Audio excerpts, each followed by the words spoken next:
안전자산은 상승하는 구간, 그리고 위험자산이라고 평가받는 주식시장과 원자재 시장은 좀 하락하는 구간으로 진입하지 않았을까. 앞으로 상당한 기간 동안 지지부진하게 내려갈 수밖에 없는 그런 흐름이 만들어지고 있다고 생각하고 있습니다. 안전자산, 채권, 달러를 관심 있게 바라보자. 다음 사이클에서도 반도체, 자동차, 2차 전지, 방산, 신재생 에너지 관련된 종목들이 움직일 것 같긴 해요.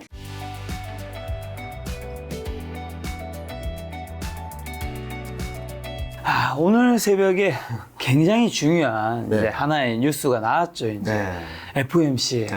아마 이제 그 연준 파월 의장의 그 멘트와 금리 인상을 가지고 오늘 자료를 좀 준비해 오셨을 것 같은데 네. 오늘 제목이 중장기 하락 추세의 무게감이 더해지고 있다. 네. 뭐 어떤 내용이 담겨 있는 건가 이미 뭐 사실 좋은 이야기는 아닌 것 같다는 생각은 듭니다. 일단은 제가 그동안 7월, 8월 달에는 반등은 가능하다라는 말씀을 드리긴 했지만 계속적으로 기술적 반등, 베어마켓 랠리니까 좀 어느 레벨에서는 좀 조심해야 된다는 말씀을 드렸었는데 잭슨홀 미팅에서의 파월 연준 의장의 연설, 그리고 8월 CPI, 그리고 이번에 9월 FOMC를 지나면서 제가 당초 예상했던 것보다 좀 빠르게 시장이 좀 압박감, 반등이 나왔다가 좀 꺾이는 시점이나 속도에 대해서 좀 무게감이 더 무거워지고 있다라는 생각을 하고 있어서요. 제가 저번에 나왔을 때는 뭐 2600선대까지는 가능하다라고 말씀드렸었긴 했는데 제가 9월 전망을 하면서 8월 말에 냈었던 자료를 통해서는 2500선 중반대 2550선 정도가 맥스일 것 같다라는 말씀을 드렸었고, 그리고 최근 보니까 이익 전망이 너무 많이 떨어지고 있어요. 그래서 2500선 돌파 시도가 가능할까? 라는 생각을 할 정도로 지금 시장의 하락 추세에 대한 무게감이 점점 무거워지고 있어서 그런 부분들, 그러니까 FOMC 결과도 중요했지만 지금은 전반적인 매크로 환경들이 안 좋아지는 쪽으로 가고 있다는 점들에 좀 포인트를 맞춰서 말씀을 드리도록 하겠습니다. 알겠습니다. 자, 오늘 새벽 금리 인상 75bp. 네.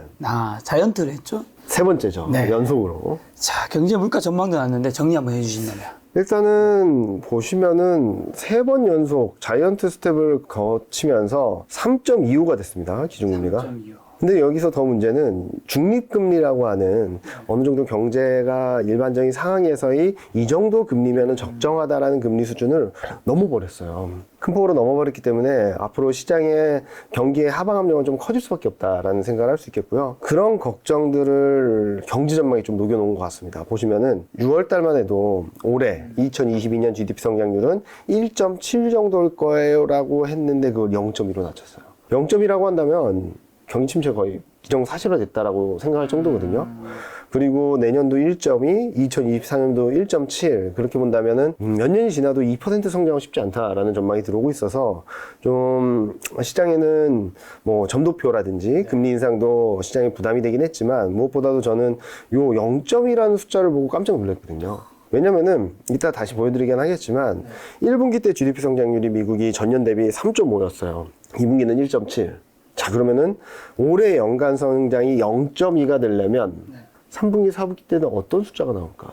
엄청난 마이너스여야 되죠. 3.5, 1.7 성장을 했는데 이게 0.2로 간다? 연간 전체로 봤을 때? 그러면은 거기에 이 3.5, 1.7에 상응하는 역성장이 나와야 되는 거 아닌가라는 걱정을 할 정도로 저는 이 숫자 때문에 아마 오늘 증시가 좀 충격이 컸다. 어제 새벽도 미국 증시가 좀 충격이 컸다라고 생각을 하고 있고요. 물가 전망은 좀 소폭 상향 조정되긴 했는데 그래도 내년에는 2% 후반, 2024년에 2% 초반으로 갈 수 있다는 전망이 들어오고 있어서 큰 변화는 없었다라고 생각을 할 수 있겠죠. 그래서 지금 현재 시점에서만 놓고 본다면 금리 인상 걱정, 금리 인상에 대한 부담도 있었지만 경기 전망에 대한 부분들이 시장에 큰 부담 요인이 되는 것이 아닌가라는 생각을 하고 있습니다.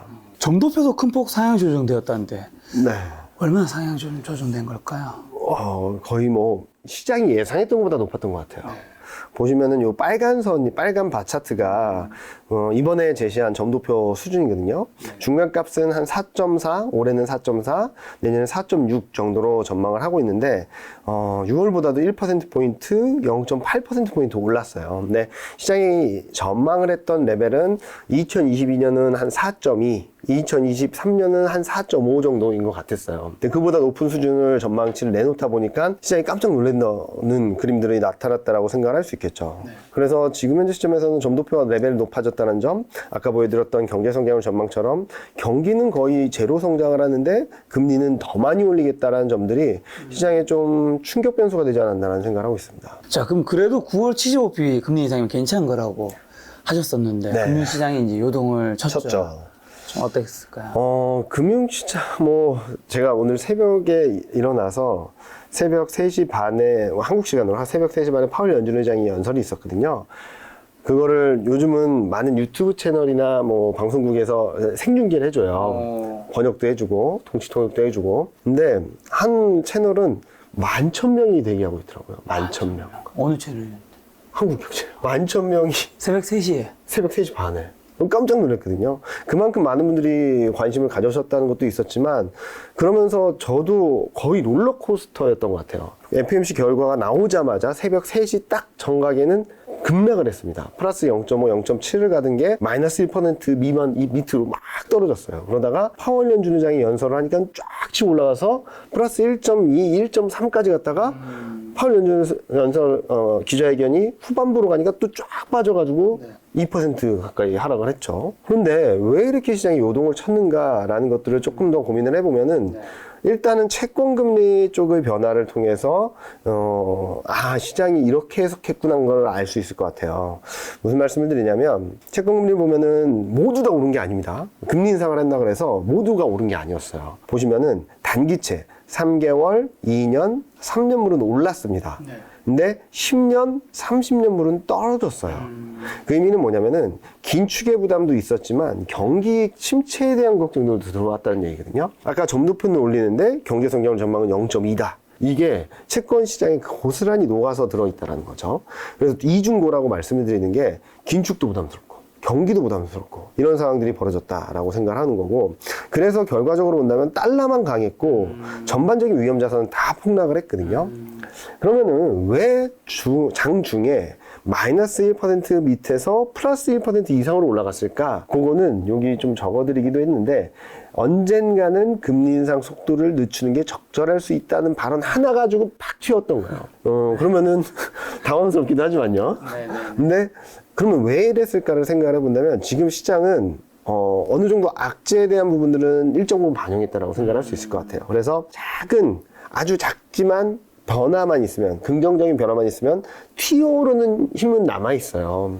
근데 워낙 앞서 제목에서 보셨던 것처럼 하락 추세에 대한 무게가 너무나도 커지다 보니까 올라오는 힘은 있긴 하지만 이게 이내 약해져 버리는 그림들을 보여줬다라고 생각을 하거든요. 그래서 지금 현재 시점에서 본다면 하락 추세에 대한 힘이나 그런 추세의 견고함은 점점 더 무거워지고 단단해지고 있는데, 단기적으로 반등하려는 힘은 아직 조금 남아있지 않을까라는 생각을 하고 있어서, 솔직히 말씀드리면 그냥 하락입니다 라고 말씀드리면 편하긴 한데, 그래도 오늘처럼 장중 변동이 플러스 마이너스 2%포인트 이상 움직이는 상황에서는 이런 것들을 어떻게 봐야 될지에 대해서도 좀 천천히 고민은 되는 부분들을 말씀을 드리도록 하겠습니다. 시장 충격이 컸던 이유로 점도표, 경제 전망 좀 어떤 것들 때문에 더 있을까요? 둘 다.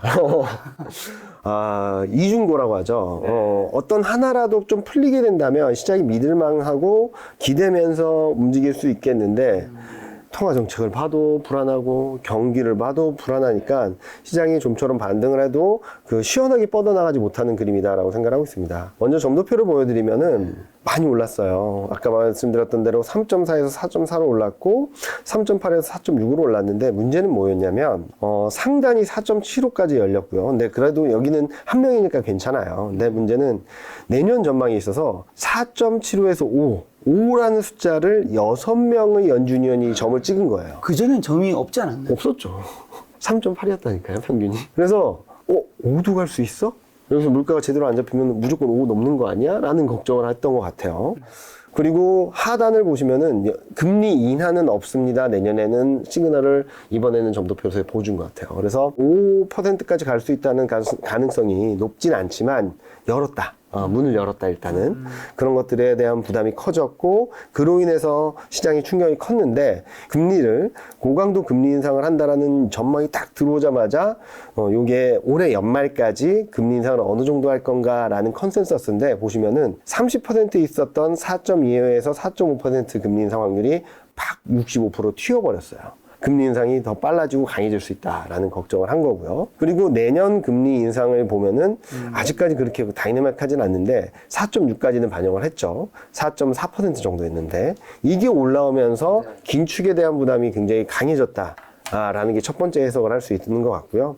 두 번째로는 경제 전망이죠. 아까 잠깐 말씀드렸지만 여기서 보시면은 올해 GDP 성장률이 0.2입니다. 자, 그런데 3.5, 1.7 2분기, 3분기 전망이 1.5 정도고요. 4분기 전망이 0.1이에요. 근데 요 4개 분기의 전체가 2022년 전체의 경제 성장이잖아요.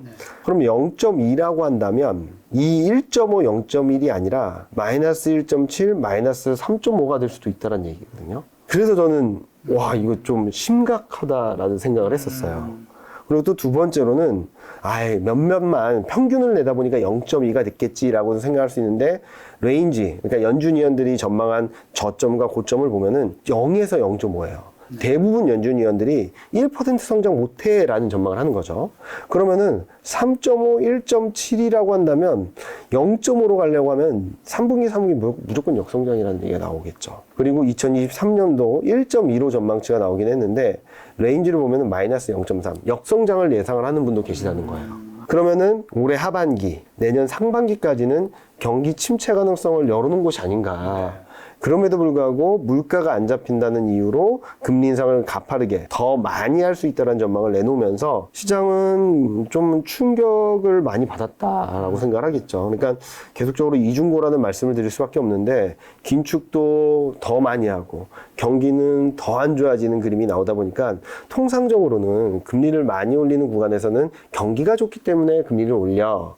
또 금리를 경기가 안 좋으면 금리는 많이 안 올릴 거야라는 게 지금까지의 스킴이었는데 그런 것들이 다 깨져버려서 지금은 어느 하나도 믿을 구석이 없다라는 것들을 9월 FOMC를 통해서 다시 한번 숫자로서 확인하다 보니까 시장이 어느 정도는 좀 부정적일 거야라고 생각을 하긴 했지만 그보다 더 통화정책은 매파적이고 경기는 더 부정적이다 보니까 시장의 충격 강도가 굉장히 컸다라고 생각을 할 수 있겠죠. 그럼 향후 이제 이에 따라서 글로벌 금융시장은 좀 어떻게 흘러갈까요?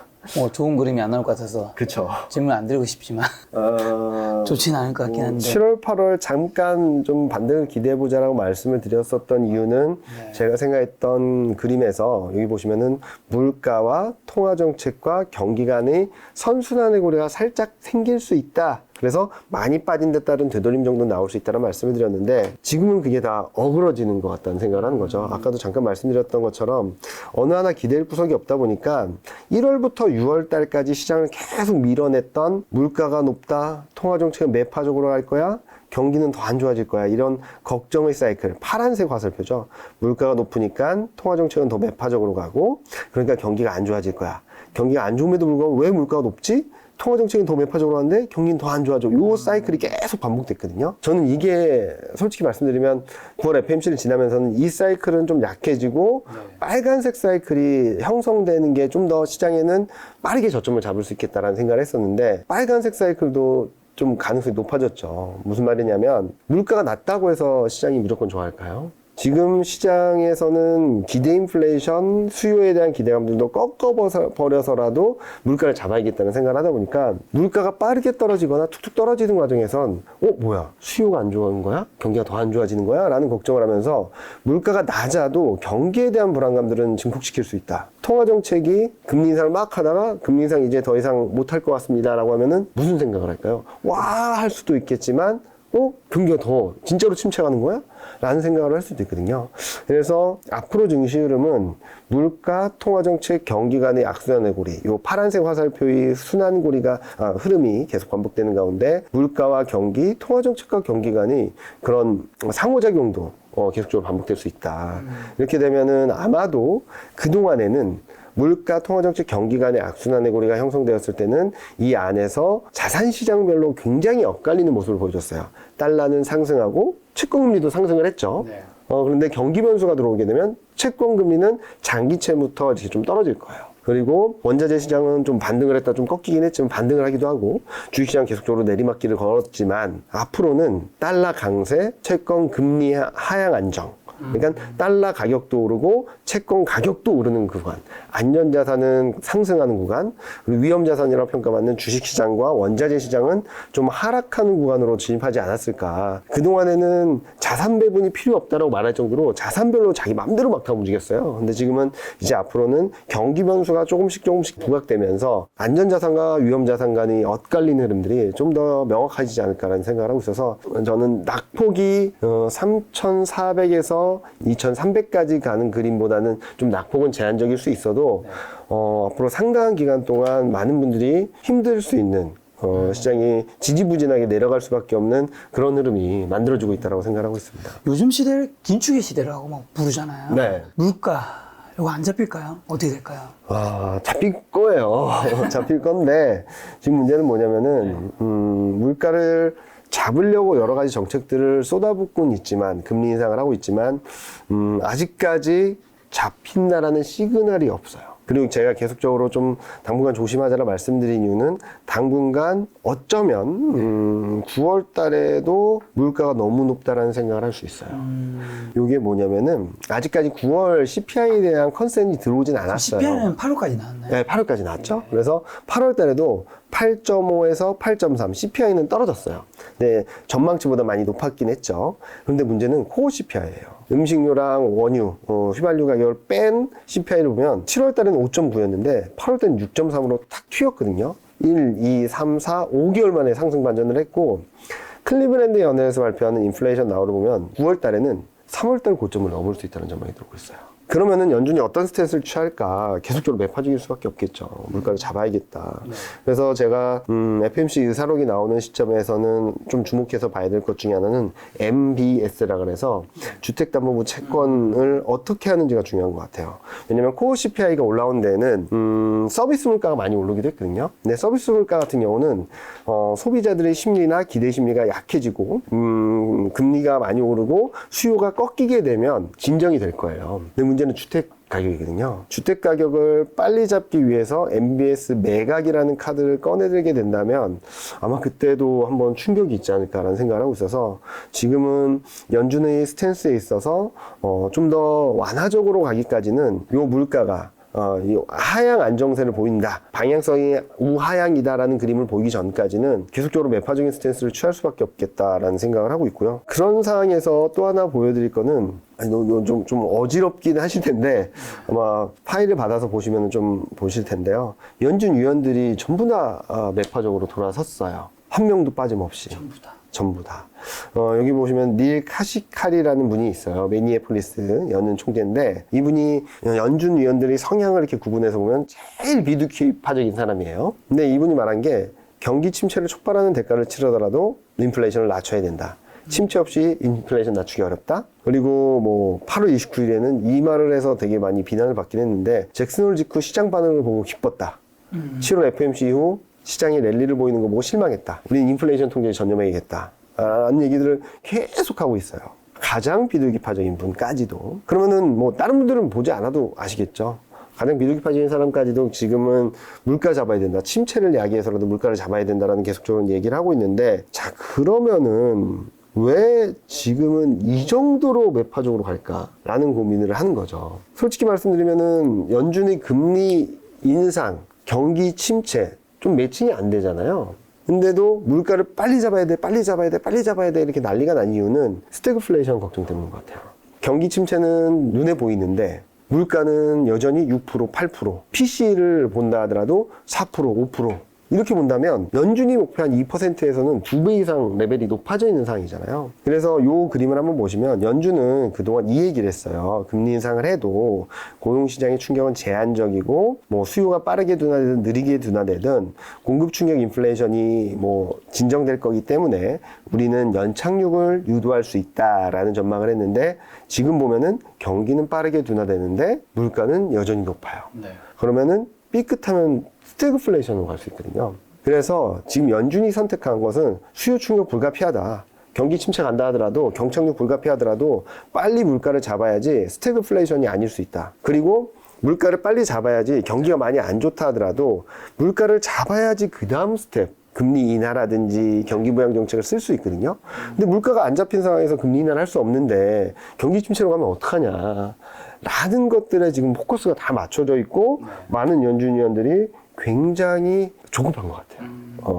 그런 이유들이 맞물리다 보니까 이번에 9월 FMC에서는 시장이 예상했던 것보다 더 강한 금리 인상, 더 약한 경기 전망을 내놓은 것이 아닌가라는 생각을 하고 있고 그런 것들이 일정 부분 시장에 영향을 주고 있다라고 생각을 하고 있습니다. 그럼 말씀하신 경기는 더 안 좋아지나요? 어떻게 될까요? 경기는 지금 한때 전 여기서 나왔던 건 아직은 경기 침체가 아니다라는 말씀을 몇 번 드렸던 것 같아요. 근데 경기 침체 가능성이 크게 열리고 있다라는 것들 그리고 또 하나는 한때 요 위에 그림 뭐냐면 뭐 뉴스나 그런 데서 많이 보셨을 거예요.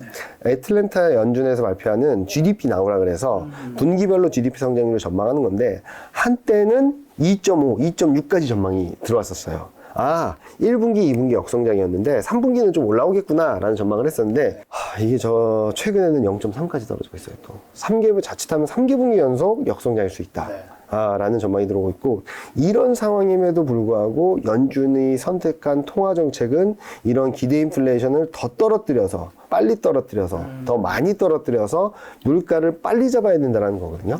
그러면은 경기 흐름들이 앞으로 좋아진다라는 그림보다 우하향할 수밖에 없는 그림이 만들어지고 있다라고 생각하고 있어서 전반적으로 시장이 좀 불안정할 수밖에 없다. 경기가 불안정할 수밖에 없다라는 말씀을 드리고 있고요. 또 하나는 뭐 경기 선행 지수인데 뭐 다들 하락하는 건 아실 거예요. 근데 주요국들의 국면을 좀 나눠봤어요. 100이 뭐냐면은 100 이상이면은 경기가 확장 국면, 100 이하면은 수축 국면이라고 말하고요. 그리고 요 마이너스 0.1, 0.2 요 그림은 전월 대비 얼마나 변하는지를 봤는데 일본만 100 이상에서 뭐 하락하고 있는 구간이라서 후퇴 국면이고 나머지는 전부 다 수축 국면이에요. 기준선 밑에도 있고 기준선 밑에서 매달 더 떨어지고 있다는 그림이거든요. 그래서 이런 흐름들이 단순하게 미국만의 문제가 아니라 글로벌, 유럽, 유로존, 한국, 중국 전 세계적인 문제이다 보니까 한국에는 더 불리한 환경이 되는 것이라고 볼 수 있겠죠. 그리고 한국 수출이 더 예민하고 한국 기업이익이 더 예민하게 반응을 하는 게 제조업 경기예요. 그래서 요 검정색이 미국 ISM 제조업 지수인데 이건 다행히 52.8 50 이상이 있는데 나머지는 다 50 밑으로 내려갔어요. 다른 나라들은. 그래서 이런 것들을 전반적으로 본다면 지금은 경기 불안, 경기가 더 내려가는 그림, 이 안에서 제조업 경기까지도 수축 국면으로 진입하는 과정, 이런 것들이 하나둘씩 눈에 보이기 시작한다는 측면에서는 앞으로는 더 많이 조심하고 더 많이 경계를 해야 되지 않을까라는 생각을 하고 있습니다. 이런 것들이 모두 반영된 이제 주시장. 그러면 어떻게 될까요? 너무 힘이 없어진 것 같아서. 과거에 우울증이 있었는데 재발할까 요즘 증시는 그쵸. 사람은 되게 뭔가 지치게 만드는 것 같아요. 지치게 만들고 너무 힘들게 만들고 있죠. 무슨 말씀을 드리냐면 솔직히 이런 말씀을 드려도 될지 모르겠지만 어떤 몇몇 분들은 이렇게 지지부진하게 밑으로 이렇게 우하향하는 그림보단 코로나 때처럼 한번 쇼크가 크게 왔다가 확 튀어오르는 그림이 낫지 않냐라는 얘기도 많이 하시는데 맞아. 저는 솔직히 말씀드리면 경기 충격이 빠르게 와서 물가가 빠르게 잡히고 그로 인해서 통화 정책이 좀 완화적으로 전환되는 과정이 빨리 왔으면 좋겠다는 생각을 하거든요.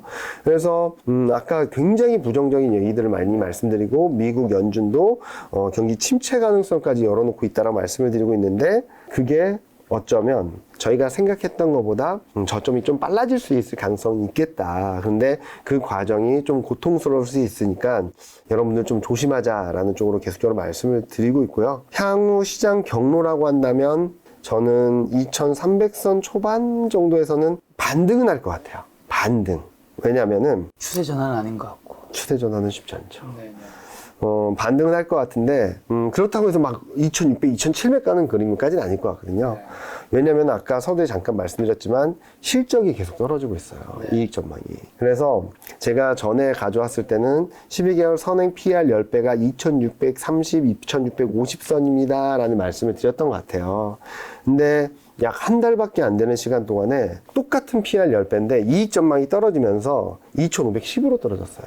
그리고 12개월 선행 PR 마이너스 2 표준 편차, 3년 평균의 마이너스 2 표준 편차는 2,480으로 떨어졌고. 그래서 반등이 나오긴 할 텐데 100포인트, 150포인트 정도 여력은 있다라고 생각을 하는데 여기서 어떻게 대응할지가 중요하다고 생각을 하고 있어요. 왜냐면은 이 등락이 있은 뒤에 더 밑으로 내려갈 가능성이 높기 때문에 짧게 한 1주, 2주 정도의 트레이딩 관점에서 접근을 가능하신 분들이라면 2300선 초반에서는 조금씩 낙폭과대 소외주들을 좀 모아가셨다가 2400선을 넘고 2450선에 근접할 때 파는 전략은 가능하다고 생각하거든요. 근데 짧게 매매하는 게 힘드신 분들 또는 지금 이미 주식 비중이 많으신 분들은 저는 2400을 넘어서는 시점부터는 좀 주식 비중을 줄여나가야 되겠다라는 말씀을 드리고 있거든요. 그래서 기술적 반등은 나올 텐데 이게 뭐가 좋아서 나오는 건 아닐까요? 아니라고 생각을 하고 있어요. 자, 반등이 나온다라고 생각하는 이유는 뭔가 기술적 지표들이 상승 다이버전스를 보이는 것도 있지만 여기 보시는 것처럼 심리 지표가 다시 바닥이에요. 그래서 아까 오늘 FMC 결과가 나오고 기자회견을 거치는 과정에서 급락했다는 이유도 심리가 워낙 위축되었다라는 것도 있겠지만 이 심리가 위축되는 과정에서 통화정책에 대한 부담이나 경기에 대한 불안감들을 일정 부분 반영했다라는 이유로 조금만 긍정적인 변화가 있어도 튀어오르고 싶은 힘은 있는 거예요. 예를 들면 9월 7일 날 증시가 급반등을 했거든요. 네. 무슨 이유가 있었을까요? 모르겠죠. 뭐였죠? 브레이너드라는 연준 부의장이 있어요. 네네.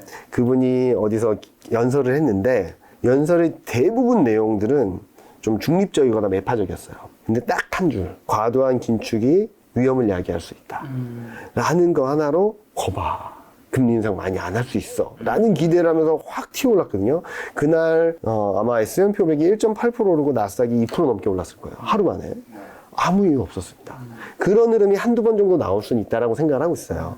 워낙 심리가 낮고 또 하나 보여드릴 거는 지금 리스크 지표가 0.8을 넘어섰거든요. 그리고 빅스도 27%를 넘어서고 있고 그래서 한 번쯤은 쉬어가는 국면이 나온다. 리스크나 변동성 지표가 쉬어가는 국면이 나올 수 있는데 이거는 추세 반전이 아닌 한 번 더 레벨업 되기 위해서 리스크 지표가 다시 한번 올라가기 위해서 빅스가 전 고점을 돌파하기 위한 과정이라서 단기적으로 트레이딩은 가능하시겠지만 적극적으로 대응을 하긴 좀 어렵다라는 말씀을 드리고 있고요. 그래서 지금 현재 시점에서는 추세 반전을 기대하기보다는 단기 트레이딩, 짧게 트레이딩 하시는 분들이라면 오늘도 많이 빠지고 있지만 많이 빠진 반도체라든지 인터넷이라든지 이런 업종들을 관심을 가져서 조금씩 모아가셨다가 탁 튈 때 정리하고 빠져나오는 굉장히 짧은 매매 전략은 가능하고 좀 긴 호흡으로 대응하시는 분들이라면 저는 주식 비중을 이제부터는 반등할 때마다 좀 더 줄여나가자라는 말씀을 드리고 싶어요. 지금 오늘 날짜 오후 1시 40분으로 코스피 2324 1% 정도 빠졌고 코스닥은 745 한 1.2%. 네. 근데 지금 저것도 장중에는 2310포인트가 깨지기도 했어요. 거기서 좀 낙폭을 좀 줄이고는 있는데 저는 2300선 초반, 여기 그림에서 보여드렸던 것처럼 2300선 초반, 그리고 2350, 80을 회복하게 된다면 2400 초중반까지는 열어놓을 수 있겠다라는 말씀을 드리지만 그게 추세 반전은 아니다. 그래서 여러분들 제가 이렇게 자꾸 짧게도 말씀드리고 길게도 말씀드리는 이유 중에 하나는 여러분들 스타일이 좀 다르실 거예요. 그래서 2300 안 깨지면은 한번 100포인트, 150포인트 올라간다고 하고 그러면 한번 대응을 해볼까? 라고 생각하시는 분도 계실 거고 그래? 근데 추세 반전은 아니라면 난 어떻게 해야 되지? 라고 생각하시는 분도 계실 텐데 짧게 매매하실 수 있는 분들은 낙폭과대, 소외주 이런 종목들로 좀 한번 반등을 노려보셔도 좋겠지만 너무 욕심내지 말자. 2450, 2400선 초중반을 가면 빨리 정리하고 나와야 되고 주식 비중이 많으신 분들은 지금 어떻게 하기도 어렵잖아요. 그렇죠. 그런 분들은 지금 2300 초반까지 내려왔다고 그냥 팔고 떠나시기보다는 조금만 기다리시면 지금 가격보다는 조금 높은 수준에서 정리할 기회가 오니까 그때를 좀 적극적으로 활용하자라는 말씀을 드리고 싶습니다. 지금 같은 증시에서 투자자들 좀 어떻게 대응해야 할지 배당주, 방어주 이런 얘기도 좀 나오던데 어떻게 그렇죠. 보세요? 저도 자료는 써요. 배당주, 방어주 괜찮다라고 쓰는데 배당주, 방어주가 괜찮다라는 의미는 주식, 지수가 빠지는 것보다는 덜 빠질 겁니다라는 차원이에요. 빠지는 거는 같이 빠지겠죠. 지난번 올해 초 3월까지 대폭락이 있었을 때도 증시가 10% 넘게 빠지는데 배당주는 뭐 마이너스 4% 5% 빠지는데 그쳤고 방어주도 좀 선방을 했어요. 근데 뭐 펀드 매니저분들은 적극적으로 이렇게 활용을 해야 돼요. 왜냐면 주식 비중을 기본적으로 90% 가져가셔야 되니까. 그런데 개인 투자하시는 분들, 내가 꼭 주식 비중을 100% 채우고 90% 채워놓고 가야 될 이유가 없는 분들은 방어주나 배당주에 투자할 이유가 없죠. 하락하는데 투자하니까. 그래서 저는 지금 시점에서는 안전자산, 채권, 달러를 관심 있게 바라보자. 투자하기 너무 어렵다라고 하시는 분들은 ETF 관심을 가져보셔도 좋을 것 같고요. 특히 채권이나 달러 같은 경우는 아마 뭐 거래하시는 영업점이 있으시면 거기 가셔서 직접 가셔서 상담을 하시면 요즘은 채권 매매도 되게 많이 하시거든요. 개인 투자자분들이 그런 좋은 채권 상품이나 이런 것들을 추천받으셔서 매매를 하실 수도 있으니까 좀 관심 있게 바라보시면 좋겠다라고 생각하고 있고요. 그러면은 채권 금리는 왜 이렇게 튀냐? 일단은 이 그림을 보여드리면 지금 10년물은 3.5를 넘어섰고요. 2년물은 4를 넘어서고 있죠. 4. 여기까지 가고 있습니다. 2년물 단기 채권 금리는 좀 더 올라갈 수 있을 것 같아요.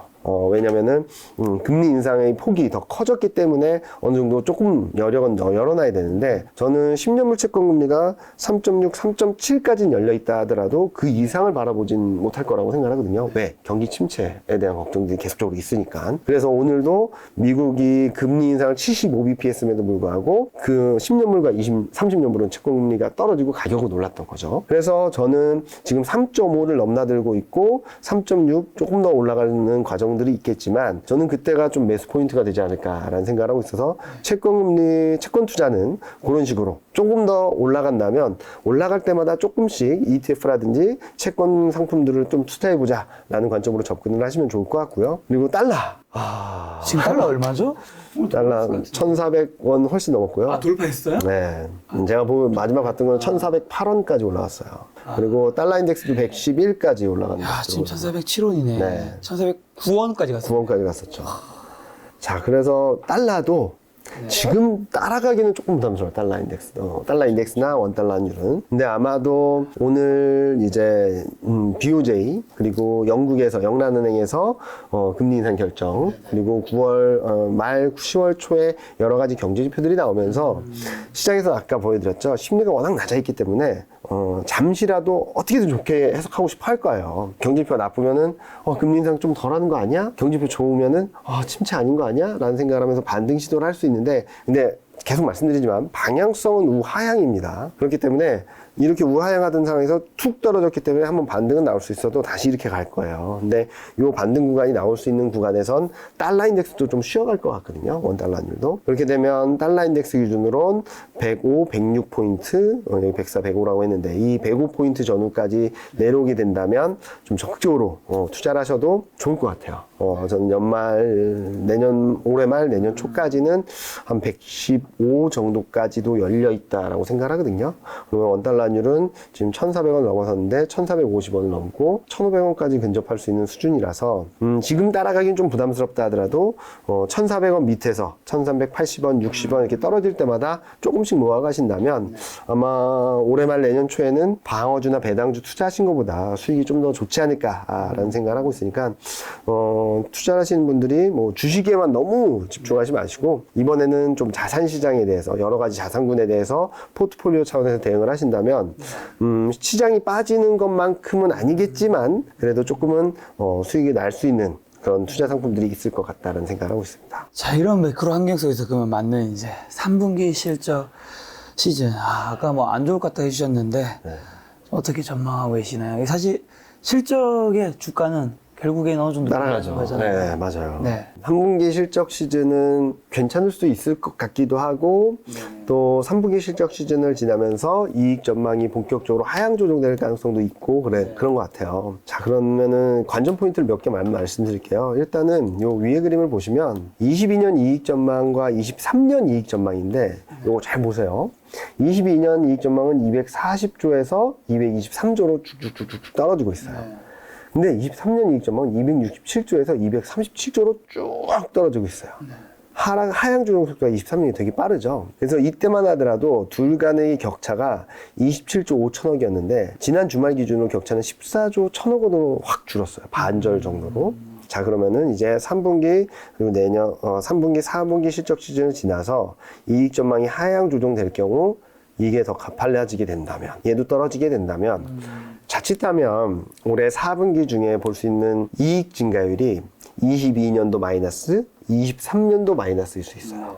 굉장히 안 좋은 소식이겠죠. 경기 침체와 맞물려서 이익 증가율이 2년 연속 역성장일 수 있다라는 걱정들이 들어올 수 있는 시점이 올해 말 내년 초 정도라고 생각하고 있고요. 자, 그러면 3분기 실적 그래도 괜찮지 않을까라고 좀 기대를 하시는 분도 계시는데, 그런데 영업이익률을 보면 9.3%입니다. 2011년 이후 3분기 영업이익률 평균은 8.6이에요. 그리고 4분기 영업이익률은 7.9예요. 2011년 이후 4분기 평균 영업이익률이 6.7입니다. 아까 잠깐 말씀드렸죠. 경기 침체 가능성이 열렸는데 평균보다 높은 영업이익률을 기록하고 있다. 전망치가 들어오고 있다는 것은 아직까지 눈높이가 높다라는 얘기겠죠. 그러면은 그래도 2분기보다 좀 꺾였는데 그래도 선방하지 않을까라는 기대를 하시는 분들이 계시는데, 저도 선방할 가능성은 열려있다라고 보고는 있어요. 근데 좀 걱정스러운 것은 앞으로 더 좋아질 수 있을까에 대한 기대감을 가져야지 시장이 좀 버텨주겠죠. 그런데 지금까지 실적이 좋았던 가장 큰 이유가 두 가지였습니다. 환율 효과, 인플레이션. 먼저 환율 효과를 보여드릴게요. 환율 효과 3분기까지 들어옵니다. 원달러 환율이 전년 대비 변화율이 이렇게 올라가면, 원화가 약세로 되면 될수록 환율 효과가 들어온다는 의미인데, 이 빨간색을 보시면 원달러 환율은 더 올라가요. 그래서 들어오겠다. 그런데 위안화, 유로화, 엔화 대비로는 강세예요. 그래서 환율 효과가 더 세게 들어오긴 좀 어렵지 않을까라는 생각을 하는 거고, 또 하나는 자, 요게 2021년 3분기입니다. 마이너스다 보니까 기저효과, 이때 마이너스였던 게 지금 플러스 효과를 더 주면서 확 올라가는 그림이죠. 근데 2021년 4분기는 플러스 7%, 8%였었어요. 이렇게 올라온 거잖아요. 그러면 원달러 환율이 웬만큼 오르지 않는 이상 이렇게 꺾인다는 얘기예요. 그러면은 환율 효과는 3분기가 정점이고 4분기부터는 안 좋아진다, 약해진다. 그러면은 앞으로 더 좋아질 수 있을까라는 데 퀘스천 마크가 들어오면서 환율 효과까지 꺾여? 라는 것들이 시장에 반영되기 시작할 거라고 보고 있고요. 그리고 원자재 가격들이 많이 오르면서 에너지, 철강, 화학, 운송 이런 업종들이 실적이 굉장히 좋았어요. 서프라이즈였죠, 매 분기마다. 그런데 원자재 가격은 이미 꺾였고, 여기 BDI나 SCIFI라고 하는 운임지수도 꺾였어요, 완전히. 그런데 이렇게 되다 보니까 많은 분들이 그럼 비용 부담 줄어들겠네, 기업들. 근데 작가님이 만약에 어떤 제품을 생산한다고 한다면 원재료 재고를 쌓아놓을까요? 원재료 재고를 0으로 할까요? 필요할 때마다 막 주문할까요? 쌓아두겠죠. 그렇죠. 그래서 PPI가 안 떨어져요. 생산자 물가가.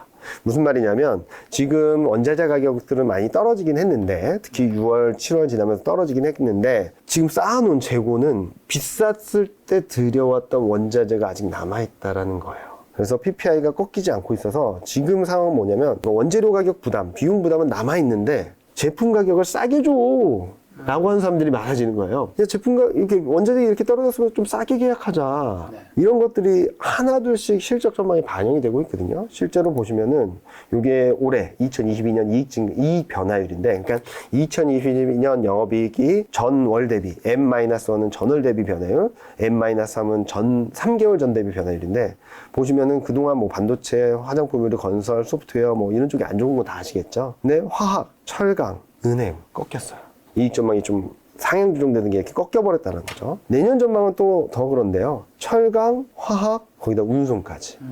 지금까지 실적이 굉장히 좋았다라고 하는 업종들이 다 실적 전망치가 꺾이기 시작하고 있거든요. 기존에 안 좋았던 업종은 좀 더 안 좋고, 지금까지 좋았던 업종들은 안 좋아지기 시작한다면 실적을 버틸 수 있을까라는 걱정을 하면서, 이런 여러 가지 이유들 때문에 저는 반등이 있다 하더라도 짧게 대응하고 빨리 빠져나오고, 좀 주식 비중이 많으신 분들은 반등이 나올 때마다 조금씩 비중을 줄이시면서 다음 레벨 다운될 가능성을 열어놓고 시장에 대비하자는 말씀을 드리고 있는 거죠. 전반적으로 어쨌든 베어한 뷰인데 지금 어디까지 좀 하락한다고 보시는 거죠? 지금 팀장님께서는? 저희가 6월달, 7월달 계속적으로 제시드렸던 밴드 하단은 2050이에요. 2050, 2000 초중반까지 떨어질 수 있다. 빠르면 올해 말 내년 초, 좀 늦다 하더라도 내년 1, 4분기 중에는 저점을 통과하지 않을까라는 생각을 하고 있는데요. 여기서 말씀을 드리고 싶은 것은 밸류에이션 조정은 그렇게 크지 않을 것 같아요. 왜냐면은 여기 보시면 제가 중요하게 보는 지표 중 하나인데요. 12개월 선행 PR의 마이너스 2 표준 편차.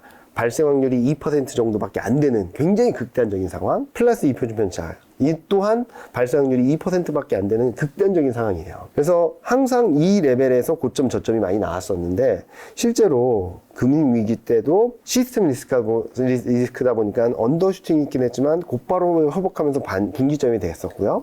2011년 미국 신용등급 강등, 2012년, 13년 남유럽 재정위기 이때도 지지선 역할을 해줬습니다. 그리고 미중 무역 전쟁이 있었을 때도 지지선 역할을 해줬고 코로나19 때도 이번에 지지선 역할을 해줬어요.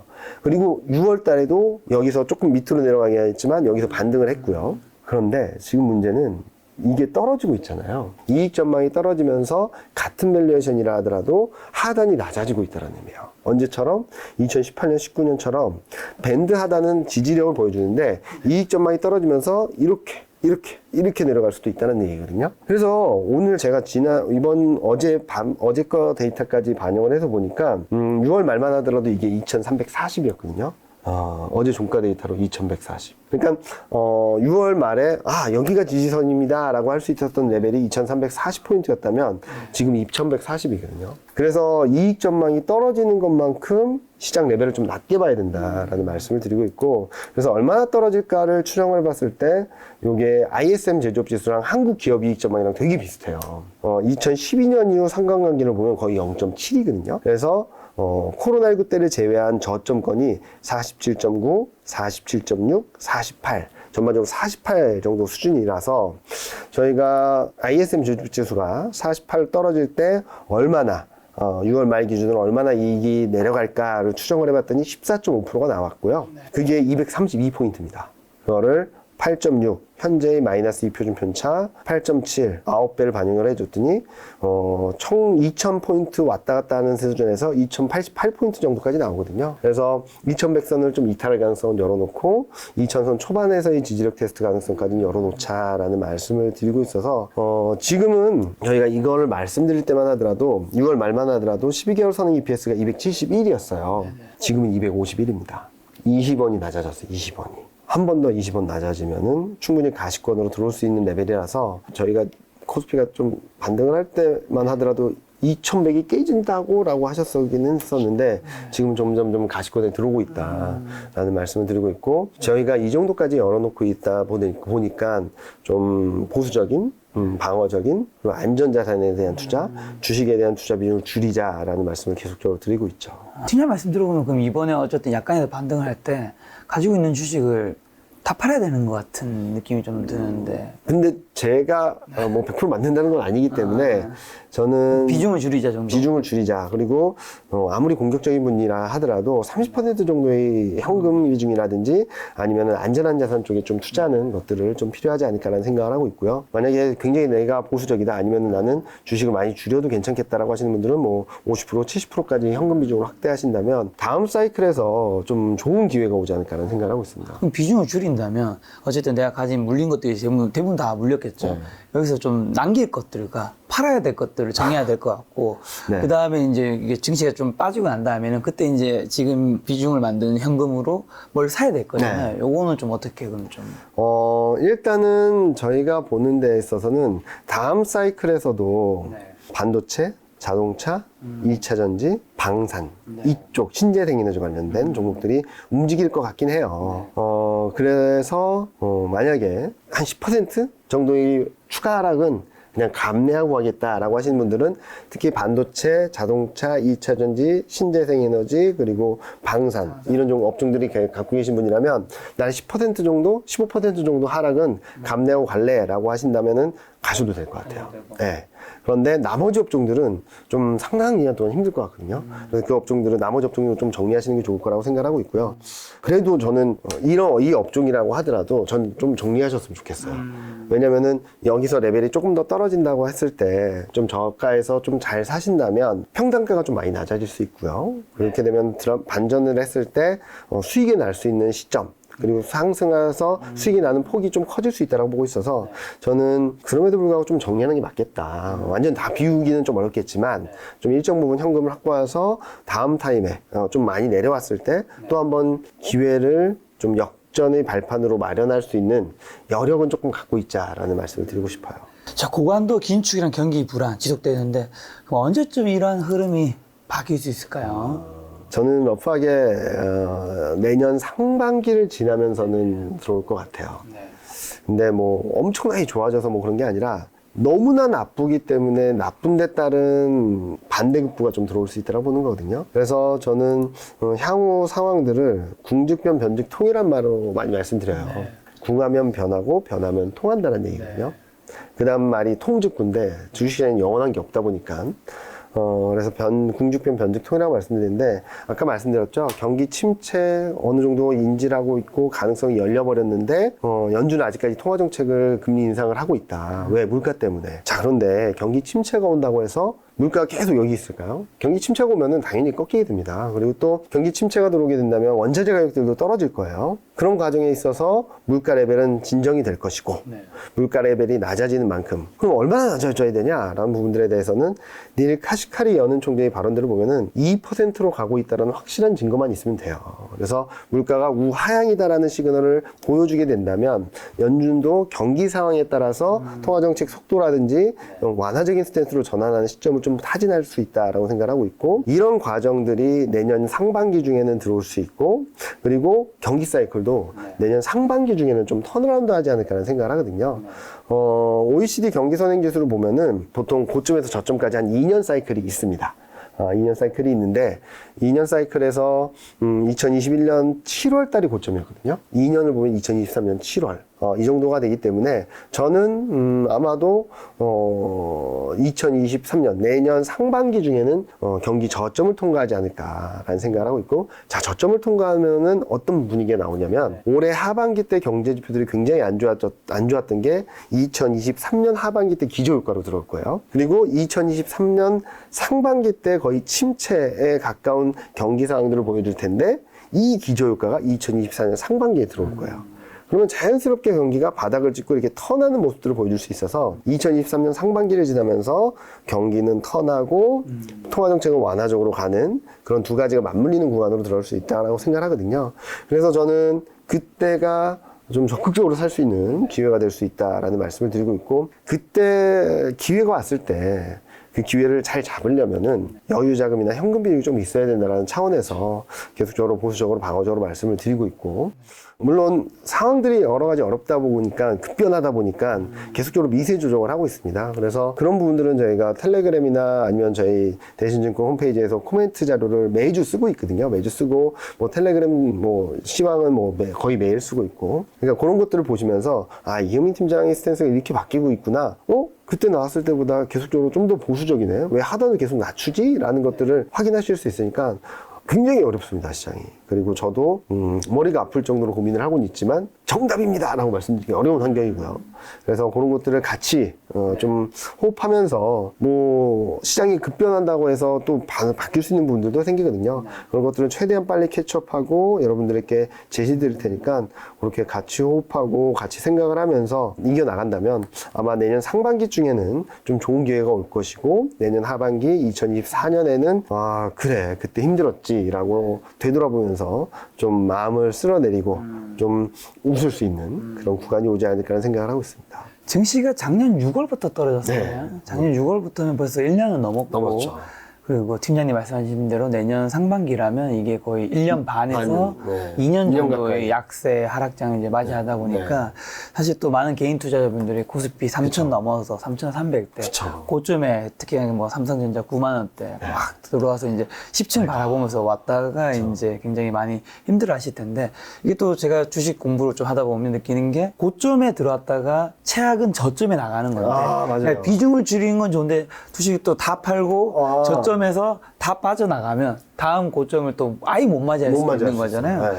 그런 분들 그래도 그걸 알고 있어도 내가 고점에 들어오고 저점에 파는 거는 시장이 참 공포를 이긴다는 게 쉽지 않기 그렇죠. 때문인 건데 그런 개인 투자자분들에게 마지막 조언 한마디만 주시면 일단은 지금 상황에서 불안하면 불안할수록 팔고 싶은 욕구가 더 크죠. 그래서 자꾸 말씀드리는 거는 떨어질 때 파는 게 아니라 반등 나왔을 때 파는 거다라는 말씀을 드리는 부분이고요. 그리고 만약에 나는 너무 팔고 싶어, 그냥 주식시장을 떠나버리고 싶어 라고 하시는 분들은 그냥 오히려 MTS나 HTS를 지워버리시는 게 나을 수도 있어요.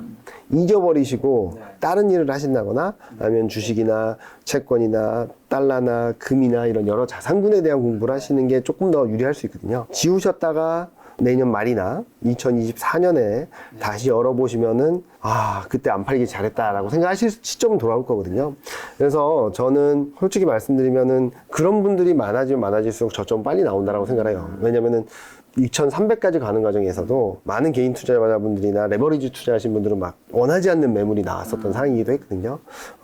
그런 구간에 들어갈 수도 있을 것 같아요. 근데 그때 잘 버티기 위해서는 현금 비중이 어느 정도 있어야 되는 거고, 그리고 멘탈 관리가 좀 필요하겠죠. 그래서 저는 뭐 비중을 줄이는 거나 아니면은 좀 많이 줄이셔도 되는데 주식시장을 떠나서는 안 된다라는 말씀을 꼭 드리고 싶고요. 만약에 나는 떠나고 싶어 라고 하시는 분들이라면 오히려 그 돈이 지금 당장 필요한 게 아니라면 아예 잊어버리시는 게 2년 뒤, 3년 뒤에는 조금 더 큰 수익으로 돌아올 수 있겠다라는 말씀을 드리고 싶습니다. 이번에 MTS를 삭제했는데 내년에 MTS 열었는데 내가 가지고 있던 종목이 상장 폐지돼서 없는 경우는 없겠죠.